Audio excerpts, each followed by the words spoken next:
I'm very excited to welcome our new sponsor, Higher Nature, who have created Rekindle, which I'm currently trying out and is working a treat, a 100% natural libido-enhancing supplement for women, which contains clinically backed ingredients to give your sex life a boost. And who doesn't want that? This week's episode has been sponsored by Oh My Bod, shifting the evolution of pleasure. Hi, this is Suzanne, and you're listening to Sex Advice for Seniors. And today I'm back with Indigo Stray Conger all the way in Colorado.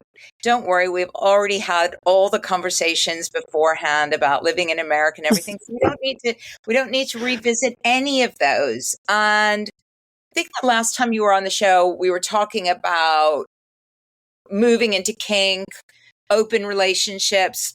We've done quite a bit of that actually since I last spoke to you. Great. Quite a bit. And we've got some other shows coming up around that. So I don't really want to revisit that. So I think one of the interesting things that perhaps we didn't talk about was the fact that you do somatic psychotherapy. Yeah.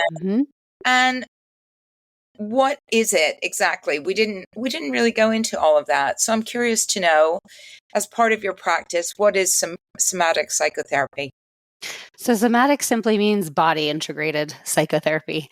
And it can mean a whole lot of different things, just like talk therapy can mean a lot of different things. It's really founded in more Western somatic practices, so a lot of actually European practices. And some of those can be hands-on, some of them are movement practices, some of them are more around self-awareness, and there's not any contact between practitioner and client. And then there's been a lot also Eastern influence from my own practice. I'm a yoga practitioner and a yoga teacher. So a lot of Eastern spiritualities and Eastern practices also informs my work. And what particularly attracted you to this type of psychotherapy? Yeah, so to take it way back, I grew up very academic, accelerated academics all throughout my life. And when I went to college, I already had a year of college under my belt, and I went to New York University. And I went to a program there where they basically said, you've already done the basics, so you can study whatever you want and get a little more curious. And I really moved away from typical academics and started to explore some other pieces. So sociology and psychology, sure, but also a lot of theater classes in Western somatic modalities, Alexander technique, Inler technique, Rose and method, things like that. My parents were not thrilled that I was spending money rolling around on the floor and making noises and exploring myself. But really, it made me realize how that certainly back when I was in elementary school in the 80s, it's probably similar in the UK, that there's absolutely no self-awareness, body awareness. It's all academics. It's all sit in your chair, learn mathematics, learn grammar. And so there was this whole world that opened up to me about how you know yourself, how you become a healthy and authentic being. And so I graduated undergraduate with a degree in the visual and physical expression of emotion. I didn't know what somatic psychology was at the time, but that's basically a description of somatic psychology. And then I went into graduate school once I discovered that somatic psychology existed and got to study it some more. Wow, that's quite a journey. And you mentioned that you use neuroscience and mindfulness also to help clients reconnect with their bodies. Could you walk us through what does that process actually look like when you're in a session with a client? Sure. So now that I'm in Colorado, I'm in what's called a no-touch state. So when I was in California, I could roll around with clients. I could do hands-on work with clients. Now in Colorado, you're really not even supposed to shake your client's hand or give them a hug. So I'm using a much more narrow scope of the modalities. And then since the pandemic, I only work virtually with clients too. So it's narrowing it even more. So a lot of what I'm doing with clients is coaching with them around self-awareness practices, mindfulness practices that they're doing outside of our session time. And then I also also do quite a bit of EMDR, which is eye movement desensitization and reprocessing. And we can do that virtually with one another through a ball bouncing across the screen or through sounds in the ears, alternate sides. So we're working with bilateral stimulation, particularly for trauma, to start to rewire the body and rewire the neurophysiology in the brain to be more adaptive and be more integrated. And I'm curious to know, because I've done the MDR around issues, around intimacy sort of issues. How, for those who don't know, how can that help when it comes to trauma or just actually improving our relationships? Sure. So EMDR is one of the, if not the most respected treatment for straight trauma. So PTSD symptoms. Most of the studies have been done with war vets, for example, who have more classic PTSD, a startle response, panic attacks, things like that. But it can also be applied more broadly to people who have CPTSD, trauma that's a little bit more pervasive throughout the life, sexual trauma history, for example, and also for folks who have anxiety responses that may not be classified as traditional trauma. And what it does is it takes us out of the cognitive brain. So when we have a panic attack, for example, we're not thinking, oh, I'm in a scary situation, I should make myself have a panic attack right now. Our body is doing that unconsciously. It's taking us on a road all its own because our body has learned that this is maybe the best coping mechanism. And with EMDR, what we're doing is we're slowing down the body's response system and we're reprocessing it. We're making it adaptive. So we're taking old memories, we're reclassifying them so that they're less triggering. Oftentimes people will report that they start to see those memories in third person, or that they feel more distant or less emotional from those memories. And then when we're in triggering situations that might have otherwise caused panic or anxiety, we have a different neurological response to them. And all of that is really happening without having to think or will ourselves into it. It's happening by slowing down and allowing our body to do the work for us.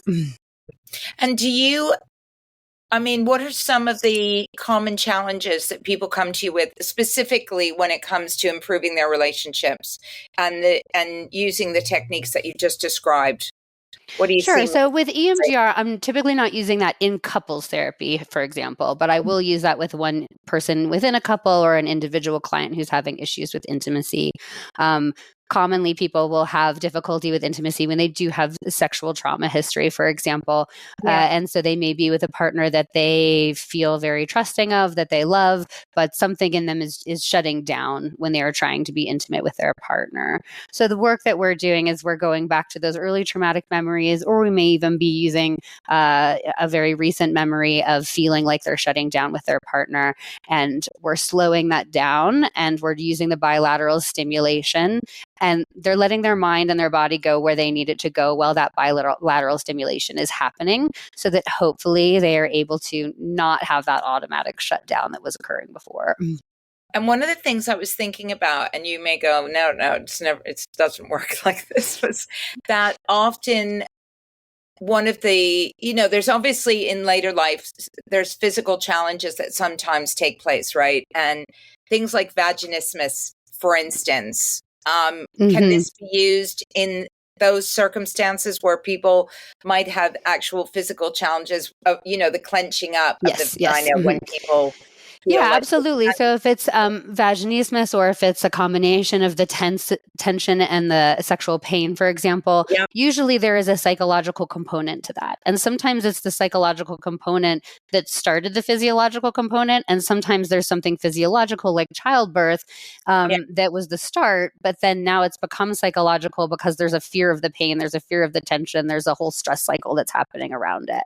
So a little bit with chicken or the egg, it doesn't even really matter whether it started psychologically or physiologically. We want to be addressing both in tandem. So I won't just be addressing this with clients through EMDR and through psychological and somatic strategies. I'll also want them to be seeing a pelvic physical therapist, for example, in most cases. Because if we're working on untangling the psychology, but now they have this tension pattern, what I'm doing is not going to help them that much. And if they're just seeing a physical therapist who's working with them on the tension pattern, but they still have the whole fear and anxiety cycle, it's not going to help them either. So we really have to do both simultaneously. Yeah. And, oh, I've completely lost my train of thought here. I was completely engaged there, thinking about what goes on with women in that way, with things like vaginismus, and similarly, because I suspect there are also men who are struggling with erectile dysfunction, which Yes. also can be psychological. So, Yes. and you know, Yeah, it's very similar for men in terms of whether you're talking about quote unquote premature ejaculation, they're yeah, ejaculating faster than they would like, erectile dysfunction, they're having trouble getting or maintaining the erection that they want to have, or they might be having trouble having an orgasm at all or in the time that they want to be having it. All those problems are really similar in the sense that once they start, there's an anxiety pattern that develops around it. And we have to start to address the anxiety pattern and not just use Viagra for the physical symptoms. Like Viagra might be very helpful, but we also want to be starting to see what's happening for you in those somatic cues and in that anxiety cycle in your brain and your body when you're entering into sexual situations now that you've had this happen a few times. I know. It came back to me now. So, what I was thinking was the times that I've done EMDR. One of the reasons why I did it is because it's quite quick. Mm-hmm. Oh, yeah. People don't want to go to therapists for years, and often they think of therapy and think, I'm going to need to go into therapy forever in order to sort myself out over this. And EMDR is typically quite quick. Yes. Is that is that kind of your aim to get them? Because I know some therapists want to untangle as much as possible, and some just want to actually, let's just Yeah. deal with the issue and then you can move on with your life. What's Right. your approach? So EMDR absolutely can be quick, so quick that it can be disconcerting for people. I was working with someone who had more classic PTSD from having been in battle, and he'd been dealing with these PTSD symptoms for years. And once he did EMDR for a couple sessions and he wasn't having these startle responses, then we had to do a few sessions with him having to reorient. He was disconcerted that he wasn't having these responses because it had been going on so long. It was part of his identity. He didn't think that it was ever going to go away. So in general, yes, I'm not a therapist who touts myself as in 1 to 3 sessions, you're going to feel amazing and everything's great. But my goal is not to keep people in therapy every week forever for years and keep talking about their problems. I want to move at the pace that their body and their psychology are able to move, which for some people is more rapid and for some people is slower. And for some people it's cyclical. You get some great response early on and then you go about your life and then some other things come up again and we revisit. Yeah, yeah. A friend of mine had a very similar response to EMDR because I've done it a few times and it was super quick. And I was like, great, I've sorted myself out. I can just move on. I have to say that there's always still some lingering things that I could probably be dealing with. But a friend of mine went and it was around an issue around eating. And at the end of the session, the therapist just took out a bag of Maltesers and said, hey, would you like one? And he just picked it up without thinking and ate it. And then came back and went, that could not possibly have worked that quick. And then he refused to Wow. believe it. Right. So, yeah, I mean, I think the thing is you have to kind of go in with a willingness to believe that these sorts of, ways of healing people do actually work. Otherwise, they probably only work for a temporary basis and somebody just teaches them their brain again that didn't work. And, Yeah, and not only believe that it can work, and you don't actually have to believe that EMDR is going to work for it to work, which is what can be disconcerting about it for some people. Yeah, yeah. But also, do you really want it to work? So going back to the vaginismus example, it's very common for these to develop when there's other issues in the relationship. So you have a client that is saying, I really, really want this to go away. I hate being tense. I hate being in pain. I want to be able to have sex. But then when we dig down into it, do you really want to be having sex with your husband who is, not being great in the relationship? You're doing all the labor in the household. You're the main breadwinner. You have a lot of resentment towards him. So if we fix this problem, you're going to have sex with your husband. And maybe you actually don't want to. So then we have to do some other work behind that to really even see if you do want to heal these physiological symptoms, what then? Where do we go then? And that's often a much harder thing to fix. Do you want to stay in this relationship? Is your partner willing to work on this relationship? There's a lot more complex questions there. Yeah, and you know what? That came up recently. I don't know whether you follow someone called Dr. Kelly Casperson. Yes, she's and great. she did this thing recently talking about coercive sex, which, you know, she just said not enough has been talked about. Part of the, you know, I hear a lot from women who say, I don't feel sexual anymore, or I don't want sex anymore, or sex isn't fun, it's painful and everything. And how many relationships are based on the whole notion that sex is purely about pleasuring a man. And that women have put their own pleasure second. And so therefore, all the sex that they've probably ever had has been not really with them completely on board, right? Exactly. Yeah. And there's a difference between consent and enthusiastic consent, which is why it's so great that that's become part of the vernacular, right? Because, oh, sure, I guess I'll have sex with you because you've been hounding me. Technically, that's consent. Is it enthusiastic? No. And if you don't have enthusiastic consent, it doesn't mean that you can't have sex necessarily. Plenty of people do. But are you going to be having great sex? Are you going to be having an orgasm? Probably not. And then suddenly you feel like, oh, it's something about me that I'm just less sexual as I get older. No, it's that you're not working with somebody who has any interest in getting enthusiastic consent and having fun with you as opposed to begging you for sex. Yeah, absolutely. And one of the things that you talked about is about when you're working with people on relationships and intimacy is about something called attachment theory. What is that exactly? Sure. Attachment theory is very much in the zeitgeist these days. Most of my clients who come to me, they have a sense of, oh yes, this is what my attachment style is. And there are a lot of different books and TikToks on attachment, a lot of different language around it. The most simple explanation of it is that attachment is a spectrum. So if we're perfectly secure and in the center, we don't have a physiological reaction or an emotional reaction to our partners having a physiological or emotional reaction. We're able to stay pretty grounded and deal with what's right in front of us. Most of us are not in that secure place all the time. And so we tend, or ever. Yes. I don't know many people who report being there very often. So most of us tend to lean towards what's called anxious or avoidant. And those both sound negative, but they're really not. It means, does your nervous system get more agitated and seek regulation from your partner? That's the more anxious attachment. Or avoidant, does your nervous system want to pull away and regulate yourself? And again, that's a very simplified example of what attachment is. And when we're in long-term relationships, both of our attachment styles can get more and more triggered and cyclical with our partner. And it can feel like, oh, our relationship is getting less healthy, or maybe we're not meant to be together. When really, if you get to know your own attachment style and your partner's attachment style, you can start to say, oh, my body is reacting to you in this way, and then your body is reacting to me in this way, and we can slow it down and we can have more agency over what's happening in this moment. Yeah, my son says I'm an avoidant, but I just say that I have a very high bullshit barometer.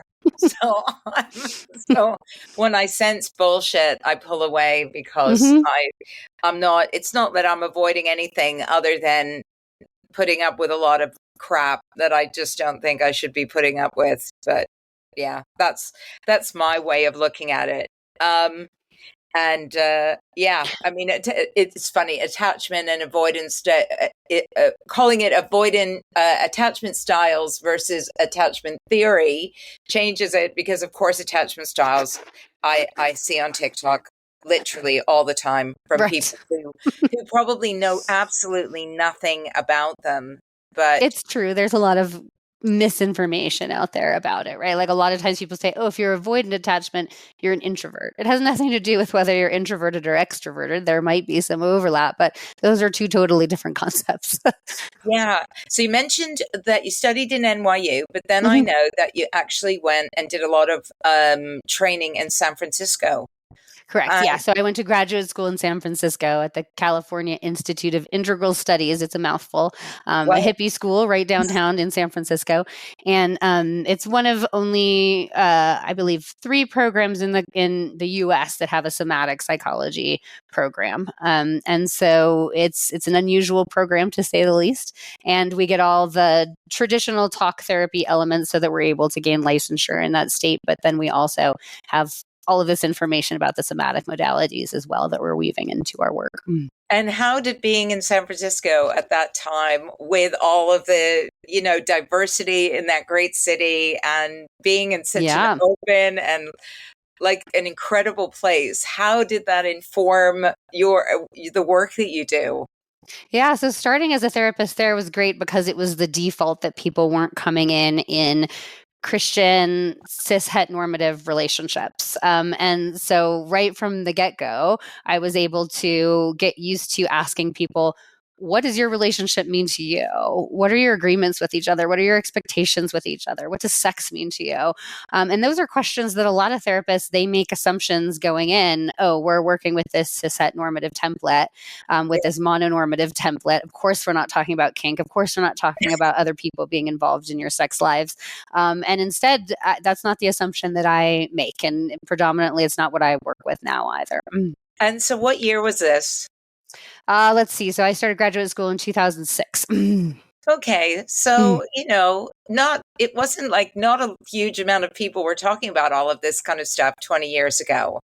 Yeah, I mean, it was definitely around. And in San Francisco, it was definitely around, but it was much less, in TV shows and on social media and things like that. Now, everyone knows what non-monogamy is. They might think it's something weird over there and they've never met someone who did it, but they know what it is. Back then, a lot of the vernacular hadn't developed yet. A lot of the nuances weren't out there yet.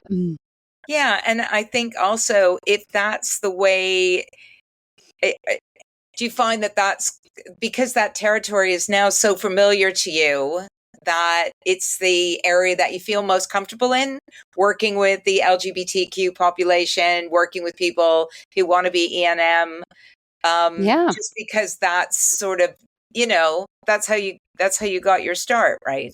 Yeah. And even in San Francisco, I was the person that my colleagues sent people to when they felt a little out of their depth. They were like, oh, Indigo is more comfortable and savvy with sex and sexual situations and non-normative populations. Because even in San Francisco, sadly, graduate schools to become a therapist, at least in the US, have 0 requirements for sex. If anything, you're lucky if you get like a weekend in basic human sexuality. So there's little training, there's little integration of that. And that's why I'm so passionate at this point in my career about being an AASECT certified sex therapist and being a supervisor who helps other therapists integrate sex into their practices, because it's an important part of the work. It's a huge gap if you don't include that in your training. Yeah. And it's really funny because I was speaking with my former co-host, Zoe Coors, who during our conversation, she was talking about the fact that part of the reason why we stopped co-hosting this was that she wanted to work with creating a training program for couples therapists that integrated sex. And she said that so many, that one of the issues around their couples therapy, especially, is that sex is not really part of the discussion, right? And I was really surprised to learn that, because surely if you don't talk about that, then you're missing a whole. I have couples who come to me all the time and say, we had a couples therapist. We went to her for 6 or 7 years. She never asked us about our sex life. How could you work with someone for 6 or 7 years and not know if your clients are having sex and what that sex looks like and where the issues are around sex? It's crazy to me. But it is crazy. And when you think about it, the fact that all these people are coming out of school, being trained to do this work without including this component, it's totally nuts. It really is.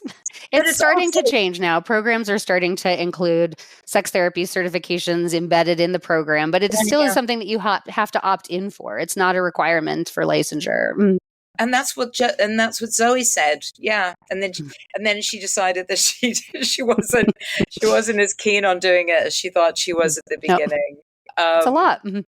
But Yeah, it is, because it's a whole nother, as you said, it's a whole nother addition to their extensive training that they've already done. So, yeah.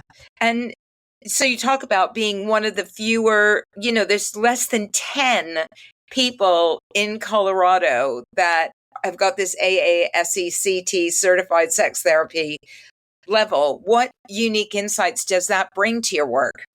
Yeah, so there's less than 10 supervisors in the state of Colorado. We've got lots of great certified sex therapists, and it's been wonderful that AASECT has just exploded in the last decade or so. When I joined, it was a relatively small group of folks. Now we have so many students and therapists that are passionate about this. And I really love working at that supervisory level because I do get to work with clinicians who are adopting this model into their work and seeing all the different modalities that they're bringing to it and applying to the sex therapy lens that I may not in my own practice. They're not all somatic therapists and are all attachment-based therapists. They have their own lens, but sex is important in all of them. Yeah, and just talking about that, I mean, this area seems to be evolving all the time. I've obviously spoken to dozens of different types of therapists, sex therapists, sexologists, somatic therapists, like all sorts of different peoples. What is it that you're seeing coming through that that's really informing now the work that is being done to help couples, especially those in later life, embrace their sexuality and the way they approach relationships?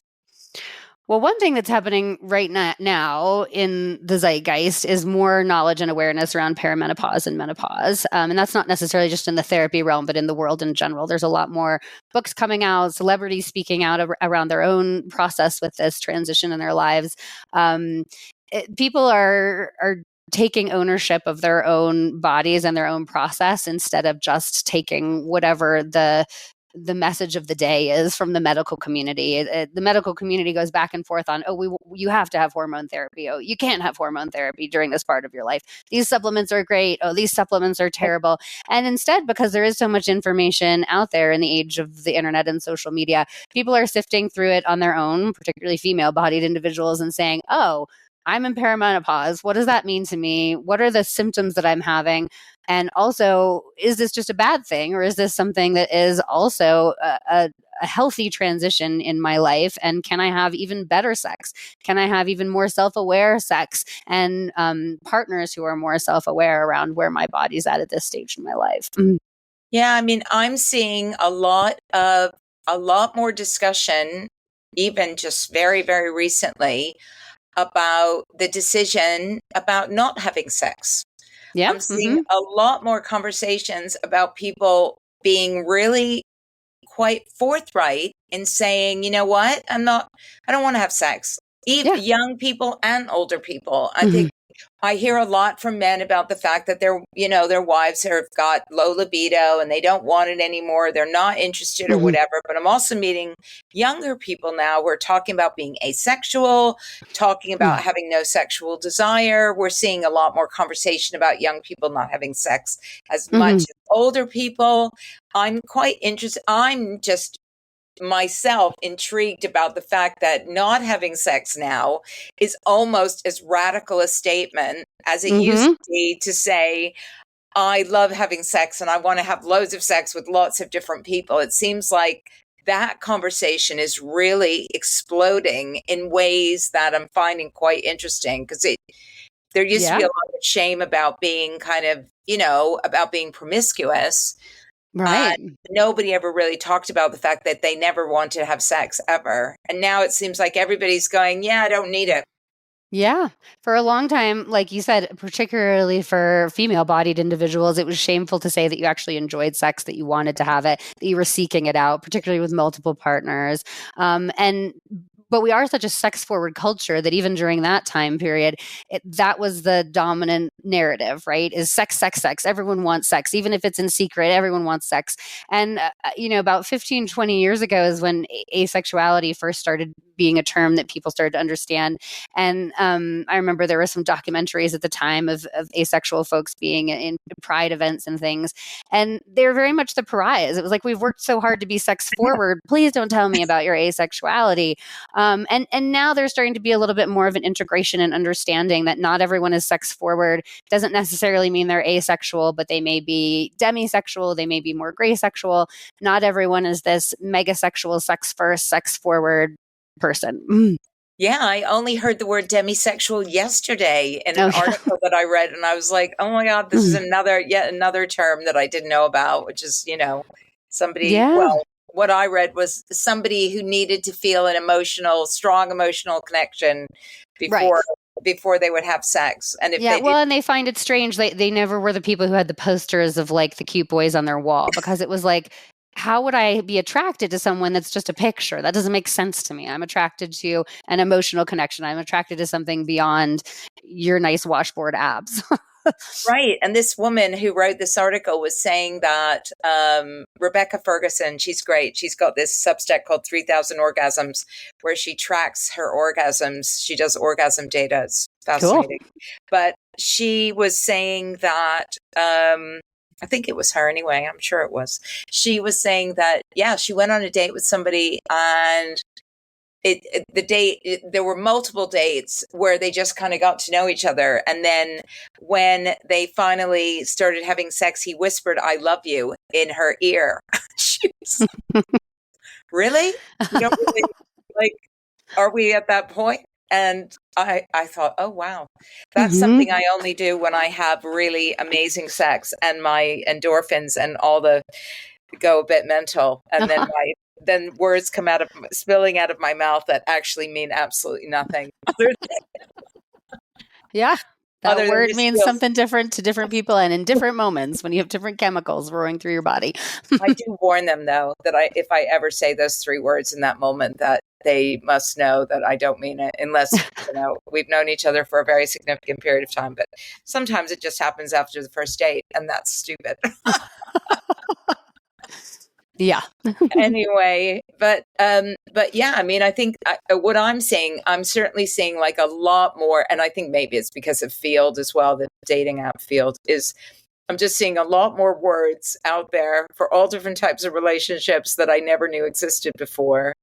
And in addition to, all the different words for sexual identity, I'm just seeing I think Field's glossary, I'm just doing a breakdown. Yeah, they have quite a glossary, yeah. It's 31 words, right? It's 31 separate words. And I'm trying to break them down by category, so that, because otherwise I'd have to write a whole book just to dissect the Field glossary. But anyway, where can people find you, Indigo? I'm at Mile High Psychotherapy. That's my private practice in Colorado. And I have a blog on my website, milehighpsychotherapy.com, with articles I've contributed to, articles and pieces that I've written, podcasts like this that I've been on. Yes, I saw our last podcast on this. And is there anything else that you'd like to, any one practical tip that you'd like to give our listeners? Be in your body. It's a wonderful home to live in. Sounds good to me. Lovely to speak to you again. You too, Suzanne. Bye-bye.